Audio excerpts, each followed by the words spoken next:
अब्बा जी जब बोलने पर आते तो प्रोफेसर एजाज से भी ज्यादा मोजिज बयानी करते थे।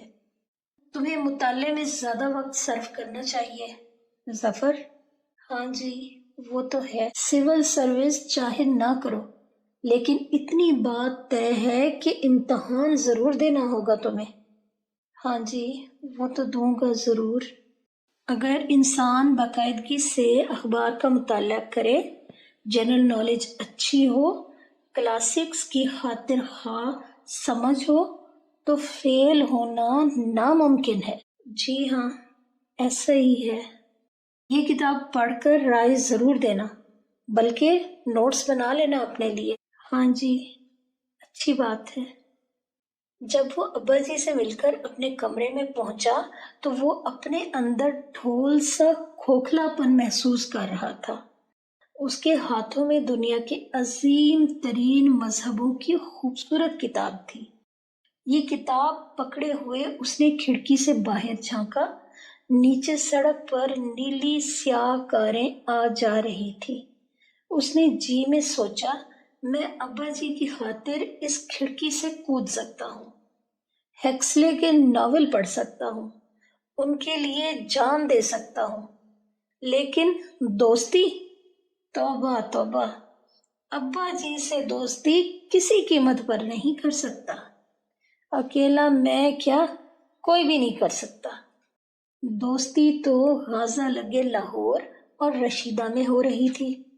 शाम के वक्त मॉल रोड पर रोशन डे लाइट बत्तियां, दो रोया खड़े छतनारे दरख्त जिनकी पिंडलियों तक सफेदी की कुची फिरी हुई थी, दुकानों के जलते बुझते बोर्ड, दुकानों के बाहर खड़ी कारें, इन कारों में से निकलती हुई मॉडर्न लड़कियां जो फ्रांसीसी अंदाज और दिलकशी की खातिर खा पैरवी कर रही थी।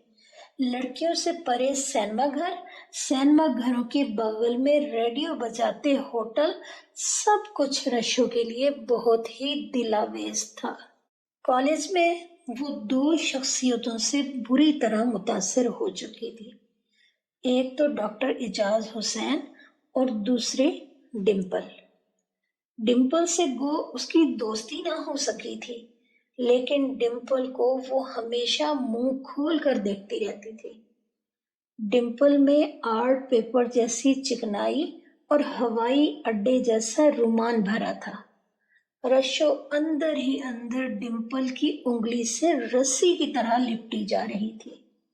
प्रोफेसर एजाज की बात जरा मुख्तलिफ थी। उन्हें देखकर रशो को अब्बा जी याद आते थे। अब्बा जी की कनपटियों पर भी उसी तरह सफेद बालों ने योरिश कर रखी थी। वो पैंट कमीज तो न पहनते थे, लेकिन उनका ढांचा शलवार कमीज में इसी कदर रोब वाला लगता था। बहावलपुर दरअसल सफेद पोशों का शहर था।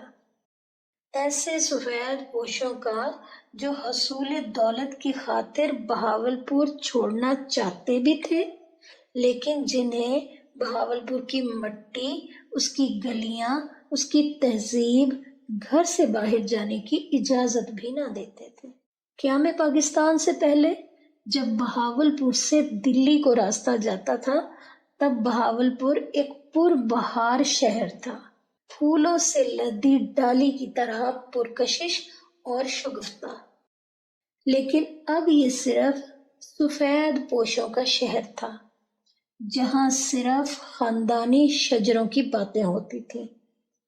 पिदरम सुल्तान के नारे लगते थे और शहर के मुअज़्ज़ज़ शहरी अपने अपने घर पहुंचकर अपनी अपनी इज्जत को पगड़ी के साथ खूंटी पर लटकाकर इत्मीनान का सांस लेते थे। रशो के वालिद भी सफेद पोश थे। आबाई जमीनें जिन्हें हिंदुस्तान से मुंसलिक नहरों का आता जाता पानी तबाह कर चुका था, उनसे बमुश्किल तमाम इतनी आमदनी होती थी कि साल भर बड़ी किफायत से गुजारा किया जा सकता था। वो तो अम्मा की जुजरसी थी कि कर्ज लिए बगैर काम चल रहा था। ورنہ ابا جی تو نہ جانے کیا کیا اسکیمیں بناتے رہتے تھے۔ کبھی کبھی تو وہ اپنے حالات سے اس قدر تنگ آ جاتے کہ کویت اور بحرین جانے کا پکا منصوبہ بن جاتا۔ ایسے میں انہیں کھونٹے سے باندھنے والی دادی اماں تھی، جنہیں اپنی کنگروں والی حویلی سے بڑا پرانا پیار تھا۔ ابا جی کی ساری امیدیں زمین پر ٹیوب ویل لگوانے کے بعد رشو کو BA BT کروانے کے ساتھ بندھی تھی۔ جب وہ FA میں ہوئی تو ابا اسے اپنے ساتھ کھانا کھلانے لگے۔ کھانے کے دوران وہ ساری اچھی اچھی بوٹیاں، روغنی ہڈی، حلوے میں سے گریاں، ناریل نکال کر اس کی تھالی میں رکھتے جاتے اور کہتے، ہماری رشو لڑکی تھوڑی ہے، یہ تو لڑکا ہے، لڑکا، اس کی تو میں شادی کبھی نہیں کروں گا۔ ہماری رشو تو BA BT کرے گی، کیوں رشو؟ جی ابا جی۔ اور پھر ہماری رشو بہاولپور اسکول کی ہیڈ مسٹریس بنے گی، انسپیکٹر آف اسکولز بنے گی۔ یہ تو ہے میرا دایاں بازو، یہ تو ہے ہی میرا بیٹا، کیوں رشو؟ جی ابا جی۔ ابا کو دغا تو نہیں دے گی رشو؟ نہیں ابا جی۔ شاباش میرا بیٹا۔ جب تو پیدا ہونے والی تھی تو میں تیری ماں سے کہا کرتا تھا، سن بھاگ بھری، ہم ریاستی لوگوں کے ہاں ہمیشہ پہلوٹھی کا بیٹا ہوا کرتا ہے، میں اس کا نام یا تو شمشیر علی رکھوں گا یا زیغم پرویز۔ آپ کیسی باتیں کرتے ہیں بچی سے؟ اماں کہتی، باپ بیٹا بات کرتے ہوں تو بیچ میں نہ بولا کر۔ ہاں، پھر تو پیدا ہوئی تو میں نے تیری ماں سے کہا، یہ دراصل میرا بیٹا ہی ہے، وہ رب سائیں مجھے آزما رہا ہے، میرے صبر کو آزما رہا ہے۔ میں نے تیرا نام اشرف النساء رکھا تھا، جانے تیری ماں نے اسے رشیدہ میں کیوں بدل دیا؟ اچھا، لقمہ بھی توڑیے، اماں خفگی سے کہتی، ہم اپنی اشرف النساء کی شادی نہیں کریں گے۔ شادی میں کیا دھرا ہے؟ ہمارا بیٹا تو افسر بنے گا، افسر، دورے پر جایا کرے گا، چپڑاسی اس کی چیک کے سامنے سٹول پر بیٹھا کریں گے۔ دگا تو نہیں دے گا نا رشو بیٹا ہمیں؟ نہیں ابا جی۔ BA تک رشو کے رزلٹ کو دیکھ کر کسی کو وہم بھی نہ ہو سکتا تھا کہ دغا دینے کا ارادہ بھی رکھتی ہے۔ ہاں، یہ ضرور ہوا کہ BA کا رزلٹ نکلے ابھی 3 ماہ ہوئے تھے کہ اچانک ایک دن ابا جی بیٹھے بٹھائے دغا دے گئے۔ دادی اماں کو اپنے بیٹے کی بے وفائی پر اس قدر غصہ آیا کہ عین ابا جی کے 40ویں پر جب سارے گھر سے اگربتیوں کی خوشبو اور کھجوروں کی گٹھلیوں کی ٹکاٹک سنائی دے رہی تھی، دادی اماں نے بھی رخت سفر باندھا اور بیٹے کی گوشمالی کرنے سیدھی اگلے جہان پہنچی۔ ڈاکٹر اعجاز حسین میں نہ جانے کیا بات تھی کہ رشو کو بھولے ہوئے ابا جی بری طرح یاد آنے لگے۔ ادھر خالہ کے گھر میں اس کی باتیں سننے کے لیے کس کے پاس وقت تھا؟ جب دل بھرا تھا تو وہ ٹرنک میں سے اپنی ڈائری نکالتی اور اپنی خوبصورت لکھائی میں لکھنے لگتی۔ یہ ڈائری اس کی سب سے بڑی دوست تھی، سب سے پیاری رفیق۔ 22 نومبر۔ آج نومبر کی 22 تاریخ ہے۔ لاہور میں مجھے آئے مہینہ بھر ہو چکا ہے، لیکن مجھے یوں احساس ہوتا ہے جیسے صدیوں سے یہاں ہوں، جیسے میں یہاں سے کبھی باہر گئی ہی نہیں۔ اماں کو خط لکھتی ہوں تو وہ ساری باتیں لکھنے پر دل مائل نہیں ہوتا جو یہاں ہوتی ہیں۔ کچھ اس لیے نہیں کہ میں ان سے کچھ چھپا رہی ہوں، فقط اس خیال سے کہ وہ جس ماحول میں رہتی ہیں وہاں ان باتوں کو سمجھنے کی ضرورت پیش نہیں آتی، اور اس لیے وہ میری باتیں سمجھ نہ پائیں گی۔ اور تو اور خالہ فیروزہ کے گھر کا نقشہ اگر میں ان سے ہو بہو بیان کروں تو وہ کہیں گی کہ ابھی بہاولپور واپس چلی آؤ، اور سچی بات یہ ہے کہ بہاولپور والوں میں سب کچھ ہے لیکن وسعت نظر نہیں۔ खुदा कसम जरा भर भी वुसअतें नजर नहीं, पूरे के पूरे कुएं के मेंढक। वो भला क्या समझेंगे कि लाहौर दर्रा खैबर और दिल्ली की दरमियानी कड़ी है, और दरमियानी कड़ी हमेशा ज्यादा मजबूत होती है। मैं अम्मा को क्या लिखूं और क्यों कर लिखूं कि खाला का घर रोशन ख्याल घर है। यहाँ तनवीर अपने कॉलेज साइकिल पर जाती है, उसके बाल कटे हुए हैं, और यहाँ अंकल के कई दोस्त बिला तकल्लुफ आते हैं और पहरों रहते हैं। तौबा तौबा, अम्मा समझने की कोशिश भी ना करेंगी कभी। लेकिन ये अंकल लोग हैं क्या भला? रशो जान अभी डायरी लिख रही थी कि अनवरी दस्तक दिए अंदर आ गई। रशो ने जल्दी से डायरी बंद कर दी। आपा जी। क्या है अनवरी? अब उसे अनवरी से इस कदर वहशत ना रही थी। पढ़ रही हैं आप जी? नहीं तो लिख रही थी। रशो ने डायरी बंद करके अनवरी की जानिब देखा। अनवरी जैसे कुछ छुपा रही थी। वो अप्पा जी, एक कार्ड लिखवाना था आपसे। किसे कार्ड लिखवाना है? अपने अब्बे को खत लिखना है अप्पा जी। लिखवाओ, क्या लिखवाना है? कार्ड है तुम्हारे पास? उसने अपने दुपट्टे में से कार्ड निकालकर मेज पर धर दिया। आपा जी, वो बात ये है, मेरा अब्बा आया था। अच्छा, वो अब्बा मेरा। रशीदा ने महसूस किया कि अनवरी कुछ बताने और छुपाने के दरमियान लटकी हुई है। उसने अनवरी के कंधे पर हाथ रखकर कहा, बैठ जाओ ना और अच्छी तरह बताओ क्या लिखना है। अनवरी टांगे लटकाकर उस खिड़की की सिल में बैठ गई जहां से आंगन नजर आता था।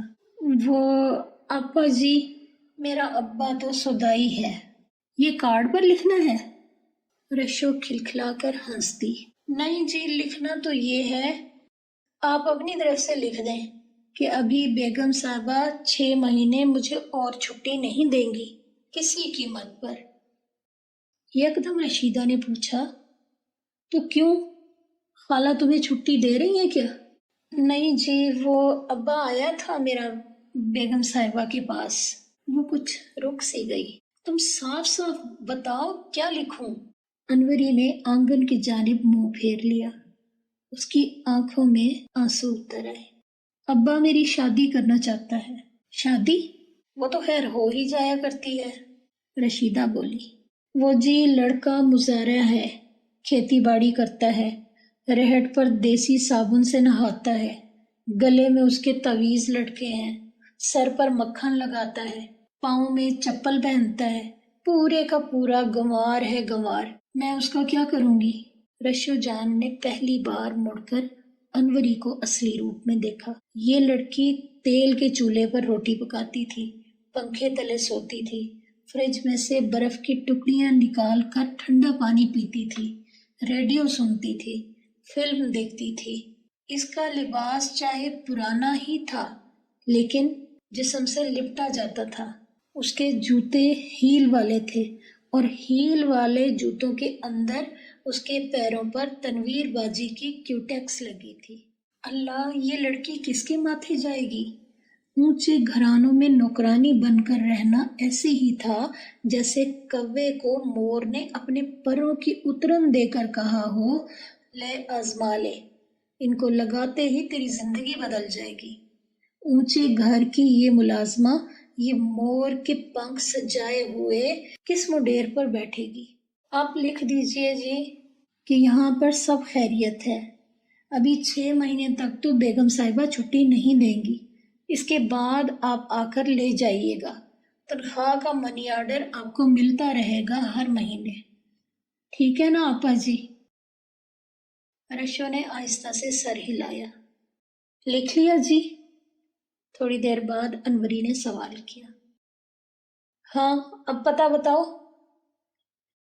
डाकखाना खास, जिला शेखुपुरा, मोहम्मद जमीर खोखर के पास जावे, डाकखाना खास।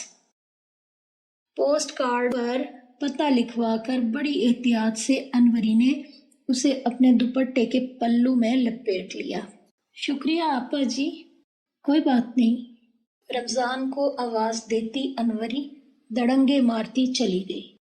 रशीदा ने लंबी सी सांस ली और जी में सोचा, कबूतरी आंखें बंद करके सोचती है बिल्ली चली गई। हालांकि बिल्ली की मूछें उस वक्त उसके पैरों से आधे इंच के फासले पर होती हैं। कब तक अनवरी, कब तक? आंखें बंद करने से सारी उम्र तो नहीं कट जाती। आंखें बंद करने से मुजारों का लड़का जो रेहट पर देसी साबुन से नहाता है वो तो फिर भी देसी मक्खन ही सर पर लगाएगा और रबड़ की चप्पल ही पहनेगा। आंखें बंद करने से क्या हासिल?